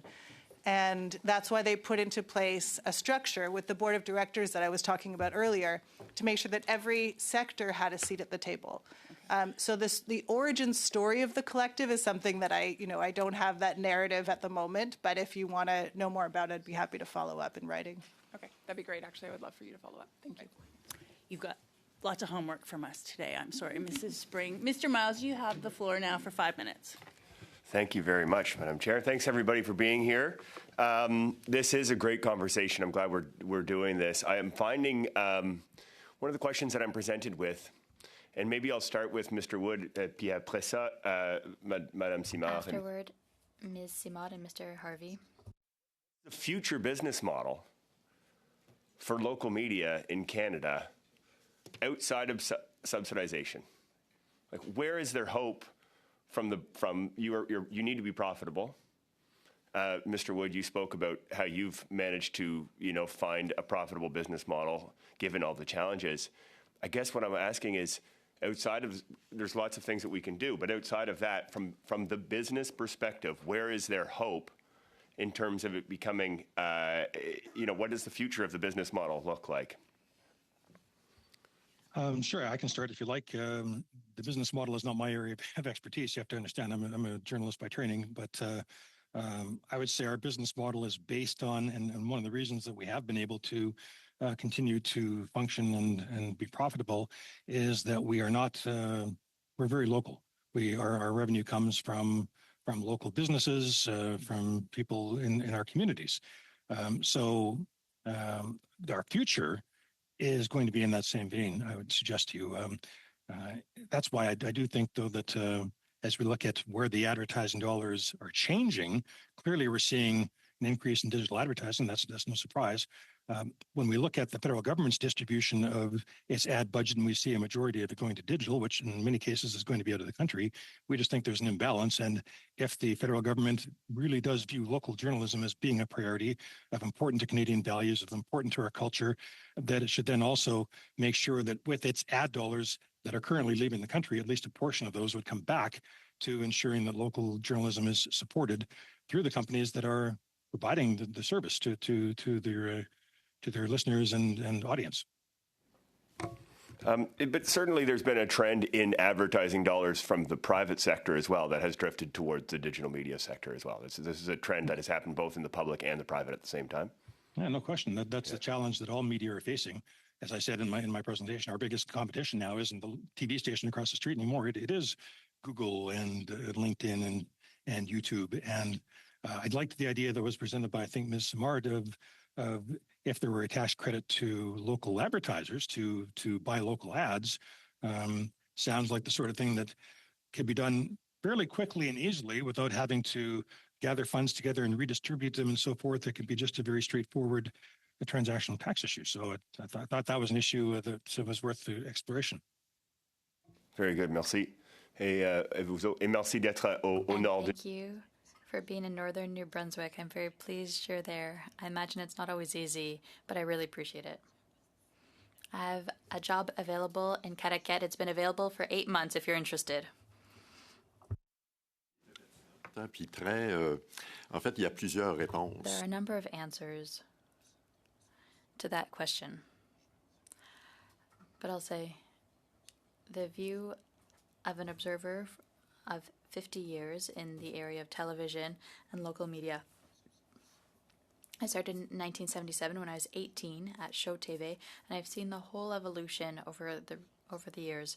I've seen the challenges. We've always overcome them since the arrival of the internet, not just social media, but the internet, and the attraction that has with citizens. It's changed the planet, the whole world. It's influenced many activities around us, many companies, but especially the media. Regarding television, there are a number of factors. Our main goal in the coming years is to diversify our revenue. We have a start now. We have the Google Fund, the ILNF. Without the ILNF, we wouldn't have been able to survive. There's advertising and things are more difficult economically. There's strong competition from social media, but we still sell advertising. We have a revenue problem, not a lack of listeners. There's a show that draws over 1 million people from Monday to Thursday. In my area, it reaches 40,000 people, this show. In Eastern Quebec, there are 150,000 people who watch this. 150 out of 500,000 people. So you can see how television still reaches people. Every evening in Carleton, I live in a small municipality. You can see people watching TV. You can see that the TV is on, and that's in every home. So it's not true that people watch TV less today. Maybe a little bit less time, a little bit more time on YouTube, but the reach of television is still significant. It's considerable. So it will be small actions like that to diversify our revenue. I've been there for 50 years, and I still believe in the future of television. We still have great years ahead of us, but we need to support television. If we don't, it won't come back. People won't want to reinvest in TV stations in Eastern Quebec if we disappear. And another thing I'd like to mention. You'll remember a number of years ago, the television industry in Canada, the private industry, has said that Radio-Canada shouldn't be advertising. We've talked about it at our company, and recently we put forward a bolder proposal. If Radio-Canada were to withdraw from advertising overnight, probably half of its revenue would go to the web giants right away. So the industry would lose it in terms of producing shows, news, etc. In our view, Radio-Canada is spoiled. It has a lot of means to fulfill their mission to Canadians, and we think they could transfer some of that to private industry, to television. So what we would propose is that Radio-Canada would continue with advertising, would keep selling advertising, but it reserves a percentage of its ad revenue for the private television industry. That's another major thing. We're affiliated with television networks. Without TVA, we wouldn't survive. If TVA closed overnight, and they're having financial difficulties now, significant ones, we wouldn't survive without them. Thank you. Now, Mr. Alexis Deschênes. He's here with us in the room. I think you are also a former journalist, so we are well represented here at the Heritage Committee. I will give you the floor for 2.5 minutes now. Thank you. Microphone, please. My first report was done on CHAU TVA, and my father also worked for this network, so this really is personal for me. And I found out, and I've seen as a journalist and now as a politician, the importance of regional media, because it allows for a democratic conversation that's not taken up by algorithms or web giants. So I'm very happy you're here, Mr. Harvey, Madame Simard. I understand the issue. Your source of revenue from the ILNF has been cut by 50% since last year. Tell us, what will happen if the Liberal government doesn't respond and lets things happen? We said in our brief very clearly, if the ILNF isn't renewed, if it disappears, if the amounts that are cut don't come back, there are stations that will close. So we're really faced with a situation. The ILNF represents about $2 million a year for TV stations. And should we fear for CHAU and the other TV station? I think so. For the organizations we represent, they would literally close. And that would mean you would just lose all that diversity of voices. Our role is essential in the community. Something that's not often said, in the Quebec Charter of Rights and Freedoms, everyone has the right to information. Another thing that you've explained really well is that not only people have the right to information and need information, your listening rates, I can say, when show reports on something, people care. Your proposal, and we support you, is that the government compensate for its approach, which was perhaps balanced in the beginning, but is no longer, and so give you transitional measures to increase your funding. Well, it would be on a temporary basis until the situation before the courts come to a conclusion. The GAFEMs can appeal, so it could be a very large loan that we would have to repay. Another point. The American government is putting conditions in place for online streaming platforms. Well, that could be linked to the NAFTA negotiations or even supply management. That scares us. If that happens, if the Canadian government strategically says, well, we won't go any further with foreign online platforms, well, the government needs to have a plan B in order to compensate us, completely compensate us on the amounts that the CRTC put aside. Thank you. Mr. Genereux, 5 minutes. Thank you. Thank you to all the witnesses. Once again, Madame Simard, you mentioned several very interesting ideas. You mentioned training, and I've seen that for myself. Often in rural areas, young journalists will leave because they don't have the resume that they need to go to Radio Canada, to CBC, for instance. So they'll start with smaller news stations. You mentioned a potential tax credit. Describe what you have in mind exactly for that tax credit. How exactly would it work? How would it allow you to train them, but also to keep them in the long term? The competition you mentioned with CBC, well, sometimes CBC can offer a salary twice as high. They have the means to do so. Please, elaborate on that suggestion. Well, here's an example. 25% of their salary, that would be dedicated to the trainee journalist salary. That could be paid by the government. And they could be obliged to stay for a year or 2 years, for instance, in the region where they're being trained. And that exists in other programs where the journalist would have to stay for at least a year or two. Journalists and student journalists are told, well, go work in the countryside because no one in the city will hire you. They have no experience. I have someone who's leaving in 2 weeks to go work on CBC in Trois-Rivières. He sent his resume a year ago to CBC, no news. But now that we've been training him for a year, now that he can be a proper journalist, well, now CBC will hire him. It's hard. The other thing you mentioned is this.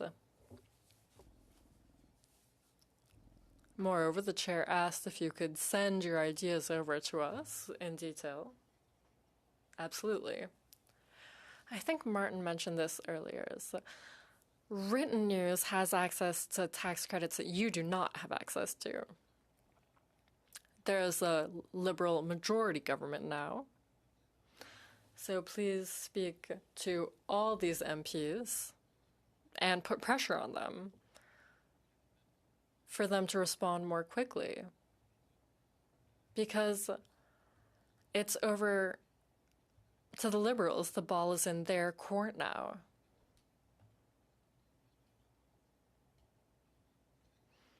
The report here won't be available until August.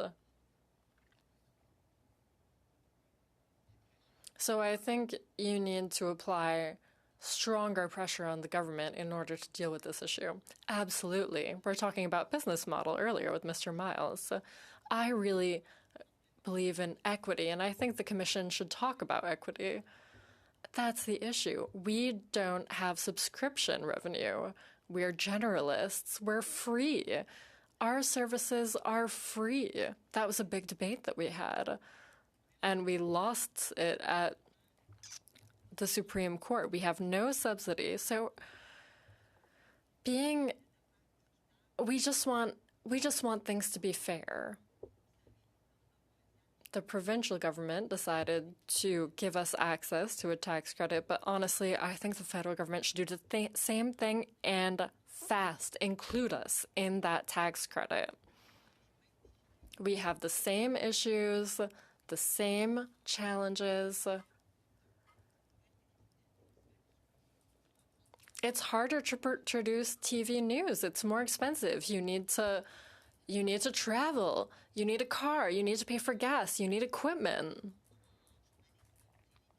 TV news is expensive to produce, and it's not the same in other forms of media. I think we deserve to be included in programs like journalism tax credit.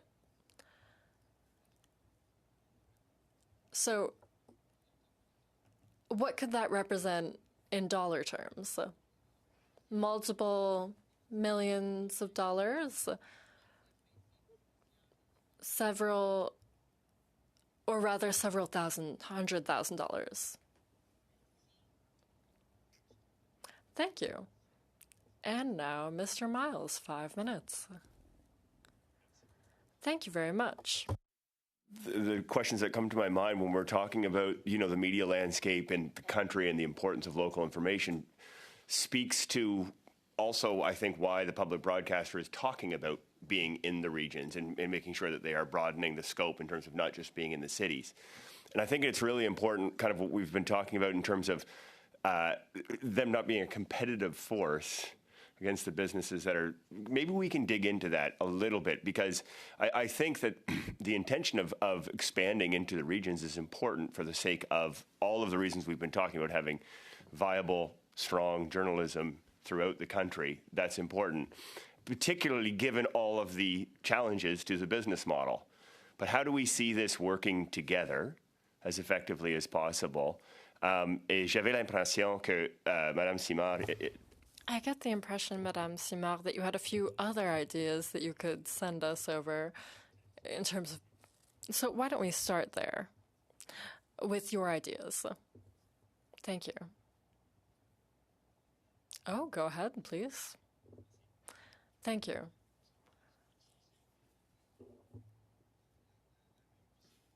We see things the same way. At the end of the day, we want everyone to be acknowledged. We want our work to be acknowledged as an essential service, and that should come with all of the support. Stable funding through the ILNF, discoverability guarantees. We're talking about that a lot at the moment. Discoverability on digital platforms, pre-existing digital platforms. How can we be included in that in order to go further with our business model? Access to the journalism workforce tax credit. It's really crucially important. You should be able to do that soon. It's already offered to written news outlets. You just have to include businesses that have a broadcasting license, and that's dealt with. We want to be treated as equals with the other media forms. And let's also talk about government advertising funding. I will add, when I mentioned a tax credit for buying equipment, that could also help us. It would really help us because we always have to renew our equipment. It's $700,000 for a teeny tiny station like ours for equipment. That's money. It's big money. But we need that equipment. It's non-negotiable in order to provide quality news to our listeners. But we need to make investments in equipment. So a tax credit to that effect would greatly help. That tax credit existed in the past on the federal level. However, it needed to be applied on equipment that is used to make money. So it should be equipment used to produce local news. That's an important thing to keep in mind. Fantastic, thank you. Thoughts on the question regarding just the relationship between public and private, particularly in rural areas of the country? Sorry, were you asking me? Yes, I am. Yep, thanks. Yeah, listen, with sincere respect to my colleagues at CBC, I don't think the solution to the local journalism crisis, if you want to call it that, is a bigger CBC opening more bureaus. A reporter who may be stationed in a place like Swift Current, Saskatchewan, filing a couple of stories a week to a provincial desk is good.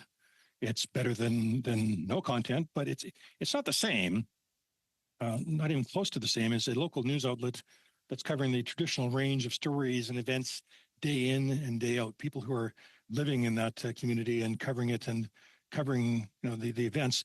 And to the point that was made by Ms. Simard, very often the people who go to these smaller centers are not going to stay.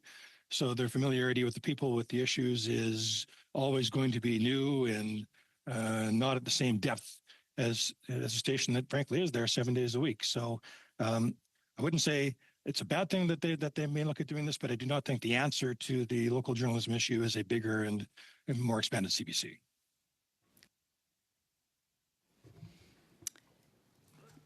Okay, we have come to the end of that round. Members have an appetite to ask one more round, 5 minutes each. That will take us a little bit beyond 1 p.m. Hopefully everybody in this room is okay with that. Mrs. Thomas, are you taking it for the Conservatives? Mr. Waugh, you now have the floor for 5 minutes. Thank you. I'm just going to pick up on Mr. Miles. What we've seen in the last 2 years with the public broadcaster, 20 local and regional bureaus last year. This year, when Marie-Philippe Bouchard came to committee, they, in January, have 11 new markets. As you said, Mr. Wood, now there is no deserts. They said, well, we're going to put a reporter in Yorkton, we're going to put a reporter in Moose Jaw, we're going to put a reporter in Swift Current. They also last year put a reporter in Lloydminster, causing, I think, some angst with the television station then closing because they simply could not compete with the public broadcaster. There was more reasons than that, but when you start going into so-called new deserts, which I don't believe it's Medicine Hat, I don't believe it's Lethbridge, I don't believe it's Lloydminster, Yorkton, Prince Albert, and so on, that to me crossed the line. So I want to pick up with you because you hit it right on. They had a reporter in La Ronge, didn't like the temperature, gone in 2 weeks. And yeah, I mean, it is cold in La Ronge. And is La Ronge a news desert? Perhaps. But I think the public broadcaster, in my estimation, has overstepped the boundaries on what they consider is a news desert. Because communities like Yorkton, Swift Current, Moose Jaw, Lethbridge, Medicine Hat are not deserts. I'd like your comment on that because they're taking money away from the private industry when they start this. You're on We mute. need your microphone turned on, Mr. Wood. Thank you. I think in all those communities you mentioned, Mr. Waugh, there is still media. Moose Jaw has a radio company that operates 3 stations. So does Swift Current. It's the Golden West, which is a very strong, again, family-based prairie radio company. Yorkton has 2 or 3 radio stations owned by Harvard, which is a Saskatchewan-based company. So it's not as though there is no news coverage there. To be fair, in most of those communities, Prince Albert, Moose Jaw, they have lost their local papers, and that's a challenge. But radio has leaned in and added. I know Pattison, for instance, has been looking to add reporters in some of these smaller communities like Prince Albert and Melfort and so forth. So again, not to say that the CBC should not be allowed to expand to smaller communities. That's their decision. But to suggest that that's the answer to the local journalism issues, it's not the answer. It's fine. But again, somebody filing a story a couple of times a week is not the same as somebody speaking to that community, specifically covering the local, granular, organic issues of that community day in and day out. Comment on this? Because we have seen the public broadcaster expand into areas where, quite frankly, they don't need to be. So someone pick it up on the board here. Radio-Canada shut down a lot of receivers and ils ont abandonné beaucoup de régions. Et là, parce que l'argent est disponible. They abandoned a lot of areas because the money wasn't available. They had a different mission than they did at the beginning. We have years of building trust with our listeners. We have credibility.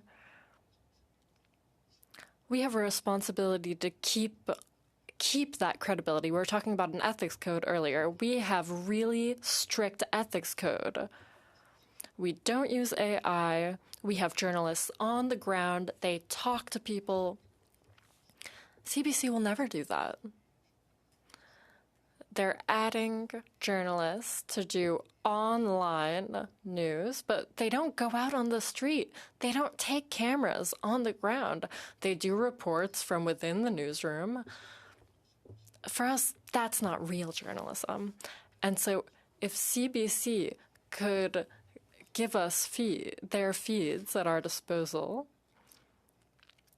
their Tout.tv platform at our disposal, it would be a lot easier for us to follow to reach our listeners on different platforms. And we paid for Tout.tv with our tax dollars.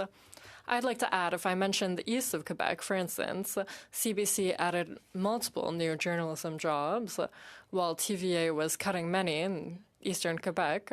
But they do the same 30-minute news service, news update, including national news. So in eastern Quebec, if you listen to their news update, it's not 100% local, but ours is 100% local. They broadcast national news within their local news update. I have an issue with that. I think it's really too bad. They would have had the means to provide a 100% local update. I managed to do it with a really, really small team. Thank you. Mr. Elsich, over to you, 5 minutes. Thank you, Chair.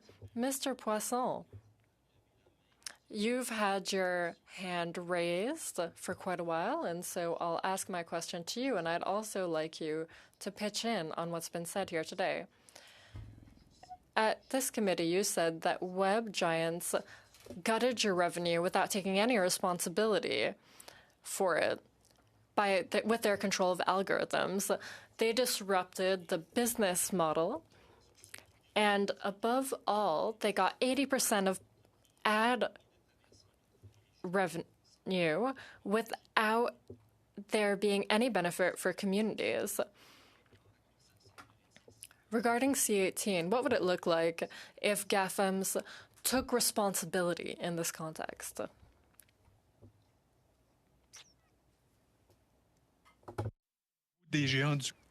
Regarding web giants, well, that's the elephant in the room. Since the beginning of the committee, we're asking for money from the government, but the root of the problem is Google and Facebook. They're at the root of the issue. 80% of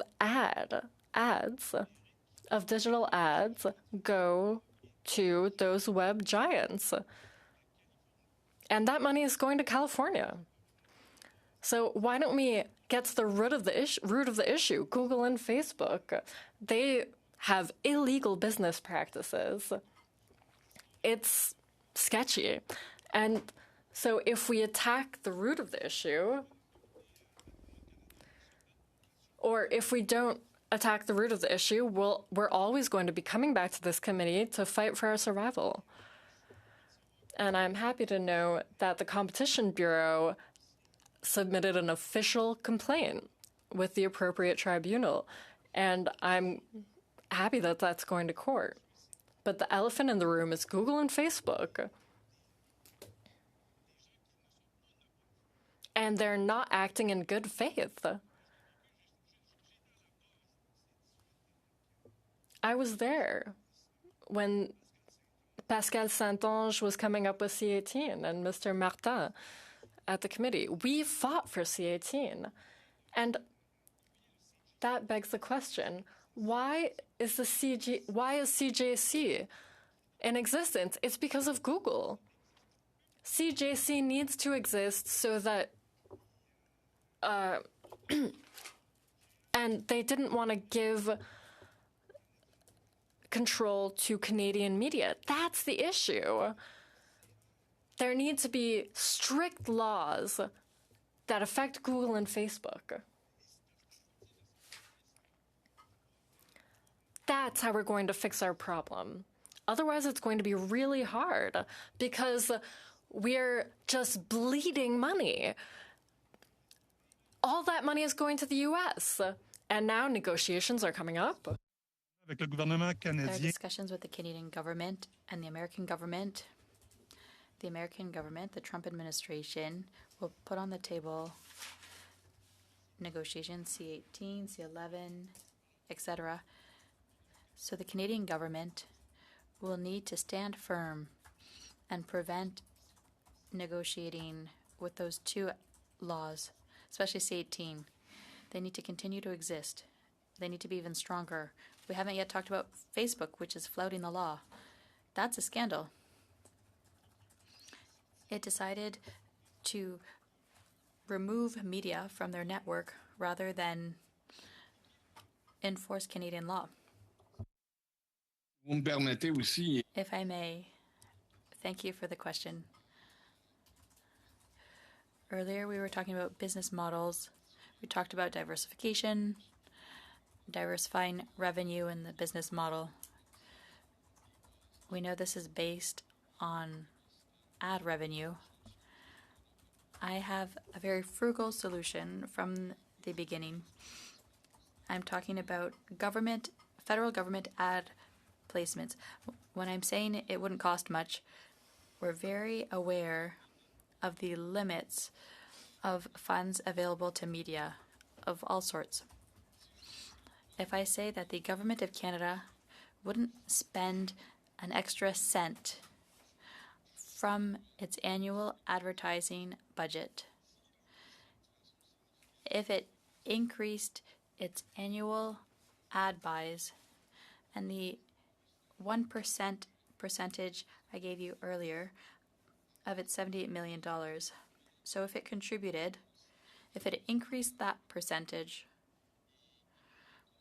it could contribute a great deal to preventing the disappearance of local regional media without spending one extra cent. This is a very simple accounting mechanism. Rather than having $222,000 in budgets for local and regional media, if it tripled or quadrupled or increased that percentage from 1 to 7 or 8% without spending any more money, we would be doing much better. But there needs to be real political will. There needs to be... Thank you. Thanks. We are out of time.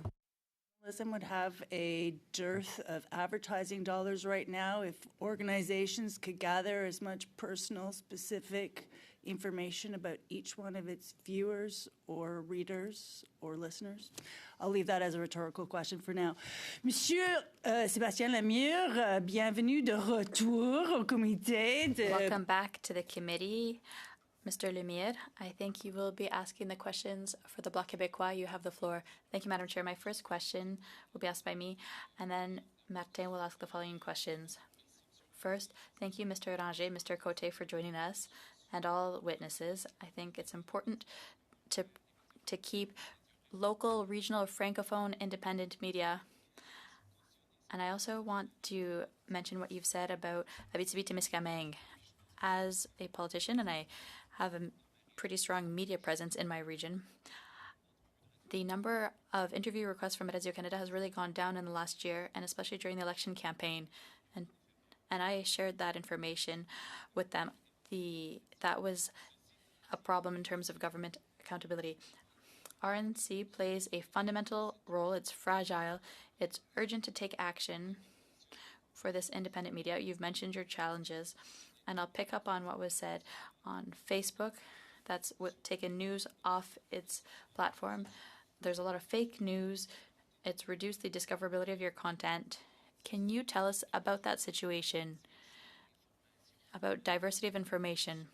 How can we save local news, which is essential for a place like Abitibi-Témiscamingue? If we no longer have your content, I'm scared we won't exist as a region. It's already hard to be on the map in Quebec and in Canada. Thank you, RNC, but the situation is urgent. Yes, the situation with Facebook has really been critical for us. We had a membership. How much in Gatineau? It was the biggest local pages, the most popular before they were cut. In Abitibi, we had 60,000 subscribers in an area where there's 140,000 people. So we tried to sit down with Meta to negotiate.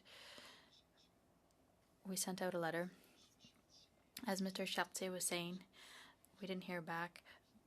They said that the law didn't apply to them. I find it unfortunate. In our business model, we need to follow our viewers and listeners. We need to continue offering our essential service to these people. Today, people look at things on their phones and on social media. I was in Puerto Vallarta when the cartel blew up cars, and I saw how much misleading information was put out. It was mind-boggling. We were watching local news and we were looking at what was on Facebook, and it was the opposite. Everything was based on leading to clicks, making people afraid. On 5 p.m. on Monday evening, the cartel will attack hotels. There's someone shooting at the airport. That wasn't true. There's a little AI at the top. It was barely visible. And local media were doing good work. So Facebook is really just distributing news, and people want to have access to information there. We tried to negotiate with them. They said no.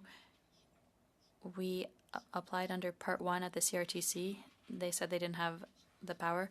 We will continue fighting because to us, it's important to be on those media. And now, Facebook is important and Instagram too, and we're not able to be there.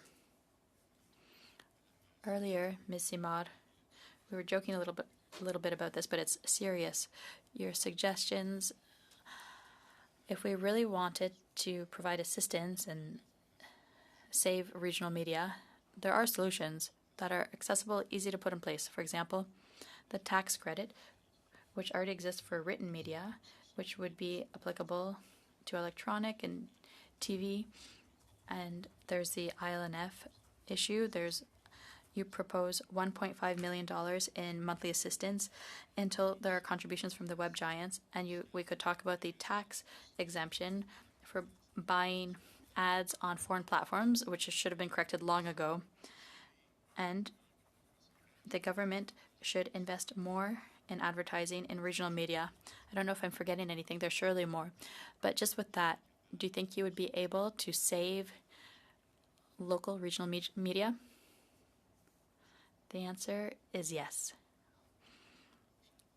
We don't have to have all of that. All we're calling for is being recognized as an essential service, to have funding that will allow us to continue our mission, because to us, it's a mission.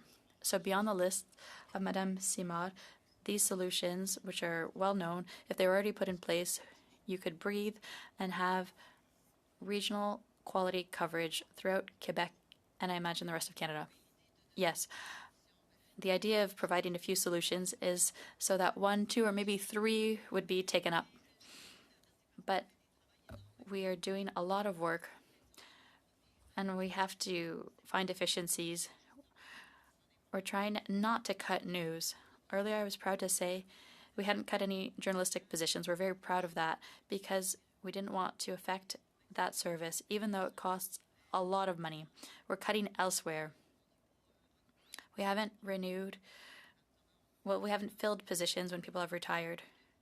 We are on a shoestring staff.